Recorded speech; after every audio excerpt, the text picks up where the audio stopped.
Oke, baik. Assalamualaikum warahmatullahi wabarakatuh.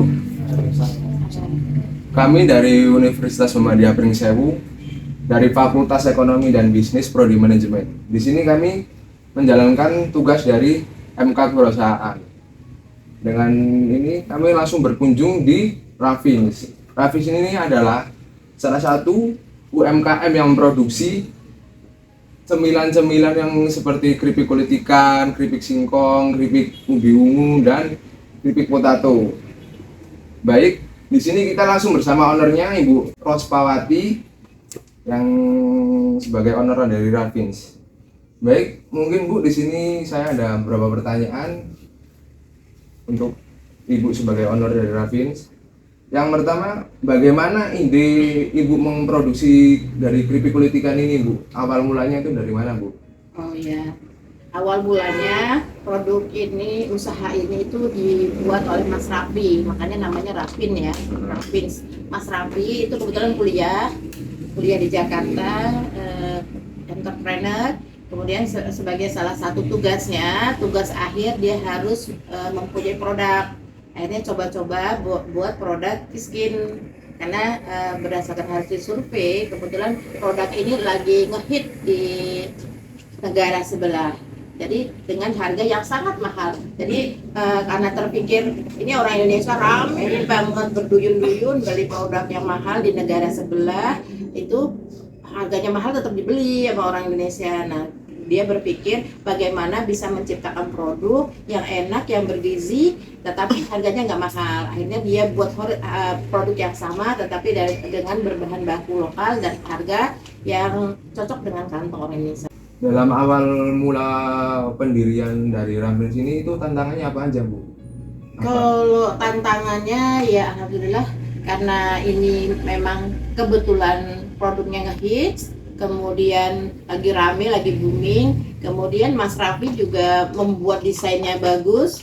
Kita buat itu cuma 2 kilo, jadi sekitar 30-an pieces. Kemudian Mas Rafi titipin ke kafe-kafe open PO, siapa yang suka silahkan pesen, tapi dengan cicipan yang 1-2 bungkus yang kita kasihkan ke kafe. Kebetulan ada yang tertarik karena di Indonesia lagi ngehit banget, langsung pesen 1.200. Jadi langsung di awal kita udah dapat pesanan besar. Tapi berkembang seiringnya waktu, memang persaingan jadi banyak. Ya memang kita harus rajin-rajin mengupload promosi dan sebagainya. Kalau kendala yang berarti sih hampir nggak ada sih. Untuk pencarian bahan baku dari kulit ikan ini, Ibu dapat dari supplier apa lagi mencari di peternak-peternak ikan gitu, Bu? Padang Cermin itu banyak banget pengrajin kulit petani ikut patin. Jadi kemudian di Tanjung Bintang ada perusahaan besar yang buat pilet ikan patin. Jadi kulitnya itu limbah, sebenarnya limbah. Karena sekarang rame berproduksi, jadi nilainya jadi mahal. Kalau dulu waktu awal-awal murah banget ini, gitu, karena belum banyak yang produksi ini. Karena sekarang udah banyak, bukan hanya Rafin, banyak banget UMKM yang buat produk yang sama. Jadi sekarang memang, tapi masih banyak tersedia, jadi masih cukup lah bahan baku. Untuk produksi satu harinya Ya, mampu memproduksi berapa ratus piece? Kalau kemampuan sih ya disesuaikan dengan kebutuhan saat ini. Kalau sekarang sih alhamdulillah karena pesanan banyak kita. Ini ya alhamdulillah walaupun kata orang sekarang lagi sepi ya pesanan banyak ya kita maksimal. Kemarin 1.000 lebih, 1.500. Itu baru 4-5 tenaga kerja. Kalau semuanya masuk ya lebih besar lagi. Maaf Bu, tadi kan belum singgung masalah tahun berdirinya. Oh ya. Nah, tahun berdirinya kapan kira-kira? Itu di Agustus 2014. Agustus 2018. Ya, ketika anak saya terus kuliah. Berarti untuk pemasarannya ini Rafins kemana, Bu? Ke luar negeri apa khusus di Indonesia aja? Iya, alhamdulillah kalau Rafin selain mengisi toko-toko di Lampung juga di secara nasional itu ya ada di Jakarta, Tangerang, Serang, Bogor, Bandung, Jogja, Surabaya, Batam, Bali, Kalimantan. Dan ada di luar itu ada di Kairo, ada di Turki. Dan ini kita lagi mau proses pengiriman ekspor ke Malaysia. Terus bulan depan insya Allah kita mulai kirim ke Singapura. Minggu depan Rapin akan ikut Trade Expo Indonesia, pameran dagang Indonesia yang terbesar yang dihadiri oleh 55 negara. Itu Rapin akan tanda tangan MOU dengan buyer dari Kanada. Ya, alhamdulillah kita mulai merambah ke internasional. Jadi UMKM memang harus semangat, karena sekarang menjadi kebutuhan untuk negara juga dengan ada UMKM ini buat membantu mereka. Jadi alhamdulillah sekarang UMKM sudah mulai banyak ekspor. Untuk yang selanjutnya untuk proses produksi Bu, kalau untuk fish skin ini dari tahapan awal gimana?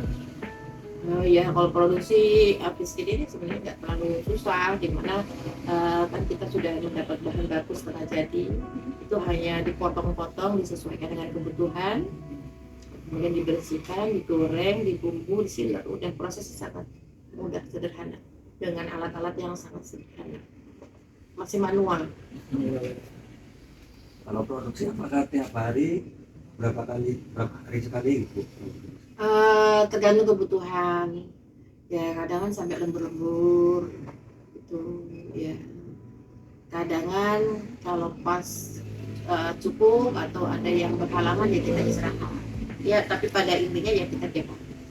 Bagaimana Ibu memotivasi kayak UMKM ini Bu biar kayak ikut gabung bisa menjalankan UMKM-nya lebih tinggi lagi kayak menulis surat-suratnya gitu. Iya, kalau untuk memotivasi, kebetulan saya juga sering diundang dari dinas-dinas, ya dari Dinas Petani Pangan, Dinas Kesehatan untuk memotivasi teman-teman UMKM. Kita juga punya grup-grup WA gitu.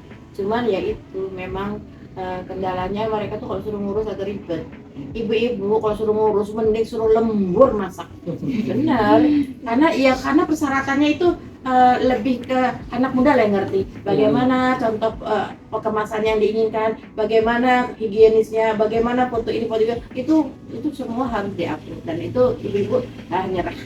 Ini memang kalau Mas Raffi ininya ya, itu memang mempunyai ide bagaimana UMKM itu harus berdampingan dengan anak muda, milenial. Mereka yang tahu mengerjakan media sosialnya, mengurus perizinannya itu mudah. Apalagi sekarang perizinan kan banyak yang dengan OSS, dengan langsung daftar di online kan. Nah, kalau itu maksud pemerintah kan biar mudah. Nah, ibu-ibu dikasih kemudahan kayak gitu, tambah bingung. Padahal kalau dikerjain 5 menit selesai. Nah itu sebenarnya kalau digabungkan anak muda dengan ibu-ibu pengrajin UMKM ini itu bisa maju banget. Ya ini kalau Rapin ini sebenarnya gabungan antara saya yang bagian produksi dengan anak saya yang ngurus semua digital marketing dan media sosialnya. Kalau untuk ekspor itu bisa berapa ya? Ini keripik pisang ekspor 1 kontainer itu 5 ton. Hampir 5 ton. Itu jumlah karyawan berapa? Kalau keseluruhannya itu 15. Dengan karyawan toko. Cuman kita lihat produksinya, kalau produksinya belum banyak benar kita ambil yang ini aja. Banyak kan dari luar sini? Iya. Sumber daya yang ada. Memberdayakan masyarakat yang ada. Tim juga melengkapi dengan beberapa sertifikat supaya produknya itu bagus, produknya itu standarnya internasional. Jadi Rapin itu udah punya sertifikat BPOM, punya SMI, punya HACCP itu izin edar internasional. Jadi itu mudah-mudahan dengan kita memperbaiki standar ini orang juga nggak ragu makan produk dari Rapin. Ini sekian aja Bu, terima kasih. Sama-sama. Assalamualaikum warahmatullahi wabarakatuh.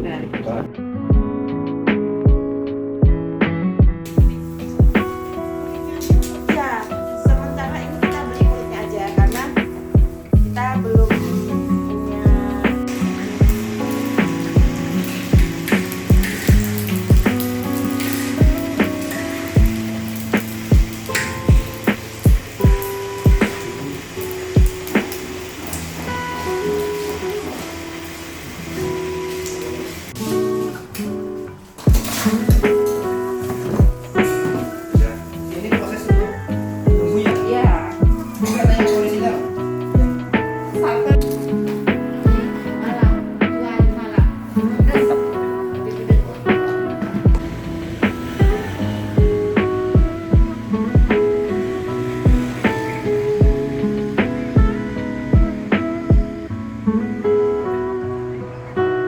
Pak.